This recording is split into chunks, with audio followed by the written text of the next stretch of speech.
Hey there, I'm Anthony Romano, and this video is going to explain to you understanding the weight scale. Okay, so I have so many people hitting me up on this about concerns with the weight scale, and listen, this video is going to explain to you everything about understanding your weight and fluctuations on any sort of diet with the weight scale. Also, check out my website for coaching, programs, free guides, particularly the one I just released on whey protein, and also keto bodybuilding merch if you're into keto bodybuilding.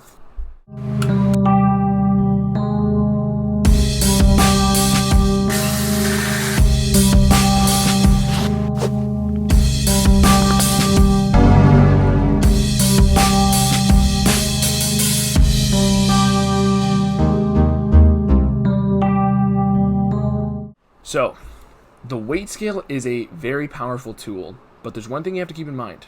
It is a tool. It is something for you to use. It's an instrument. It's not a representation of reality in its entirety, okay? So I actually have a scale I really like, which is this one, the Renfo scale. It's linked in the description, but at the same time, I've used this scale to show other videos where I built muscle and burned fat in the same span of time during the quarantine at home, working out without a high quality, high end gym, okay? And of course, you have to take those results with a grain of salt because the scale is not, like I said, a representation of reality. But a lot of people have a few primary concerns. The first one is fluctuations in weight. People look at the scale and they'll say, oh shit, like my weight went up, right? I had somebody message me as well saying, I did a carb backload day and my weight went up. Am I doing things right? First consideration. Whenever you consume carbohydrates, there are certain foods that have a higher propensity for your body to retain water. So, carbohydrates naturally retain water. They make your body hold on to more water. And, for example, your sodium intake will influence your water weight. Okay? Now, you don't have to minimize your sodium intake. And I've made other videos on the importance of electrolytes. And essentially, if you're doing keto or fasting, if you're one of those people that watch my videos, you have to have higher intakes of electrolytes because your body's primary means of retaining water is either sodium, right, or carbs. So because your body has two metabolic states, essentially you want to prioritize one of those depending on which diet you like doing. Now, again, that will influence your weight on the scale. You will see higher weight numbers the next day if you are having a day where you didn't account for certain high amounts of sodium. If you have a day where you do a carb backload, if you have a day where you eat shitloads more carbs than you normally do, your weight is going to go up, okay? And that's not necessarily going to be from fat. It's not necessarily going to be from muscle either, which is another reason why I'm a huge fan of keto bodybuilding, because you don't bloat as much and the illusion of muscle gained is not there. You simply see your muscle if it's gained, and it's not masked by that sort of fluffy look that you get from, binging on carbs. So that's the starting point. Certain foods can influence your weight with fluctuations from water, okay? And this is going to change every day, which is why the first tactic, right, the first conclusion of this video is, if you want to measure yourself every day, that's fine. But generally, take the average or take the trend, okay? If you have an app where you track these things, or if you have a scale that tracks it for you and keeps track of everything, like the Renfo scale, essentially, just because your weight goes up and down, right? It's all about the grand trend of things. It's all about if things are going down on the whole or if they're going up on the whole. Because overall, like I said, there's going to be individual variations every day. So that's the first point. The second point is people oftentimes, if they're doing a bulk and they expect the trend to go up, they will do a very junk food intensive dirty bulk, which I've, bashed many times. Not a good idea. Don't do it. The thing is, they'll anticipate the weight to go up. So essentially, what they end up seeing is they don't care if the scale goes up because they're expecting water weight. They're doing the opposite of the first point of this video. They're expecting water weight, they're expecting fluctuations, and they'll pass it off, and then eventually they'll end up with 10 pounds more fat than they anticipated because this whole time they were expecting it to be water weight.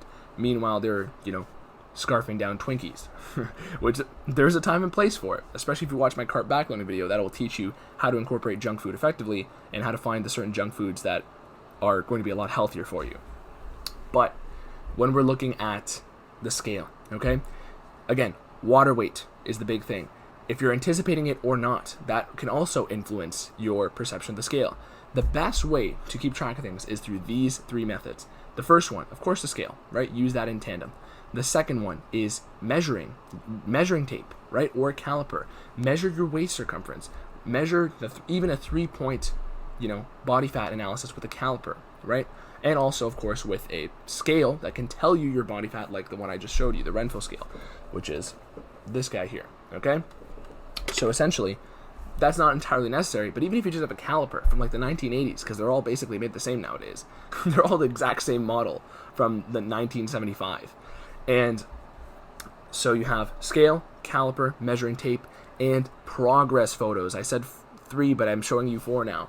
Progress photos. That's actually the best way to do it, is by getting a Photo Vault app on your phone and taking pictures every day. So, well, I mean, you don't even need the Photo Vault app if you just, if you just don't want to look like a douchebag on your phone. So if you ever need to, show people, go through your daughter's freaking communion, and then you just have pictures of you in the mirror, okay? The point is, get a Photo Vault app and start taking pictures every day, whenever you work out even, right? Just not trying to look like, flexing or some shit, just literally how you actually appear. And this will, the more methods of tracking that you incorporate, the better your ability to manage things is going to be. What gets measured gets managed. And this is why, simply having one means of tracking is a problem. And that is the third problem with scales, is that people only use it as their primary means of tracking, when in reality, it's just one tool. If the more tools you have to track things, the better your tracking is going to be. So that's, again, another reason why you should have a Photo Vault app of some sort. I think even MyFitnessPal allows you to do this whenever you track your weight. So if you're already tracking your calories and macros, that's another great benefit to incorporate. So you need to have multiple means of tracking, because from there you can further assess if, hey, is that extra pound fat or is it water weight? Oh, my chest looks less defined today, so it's probably water weight, okay?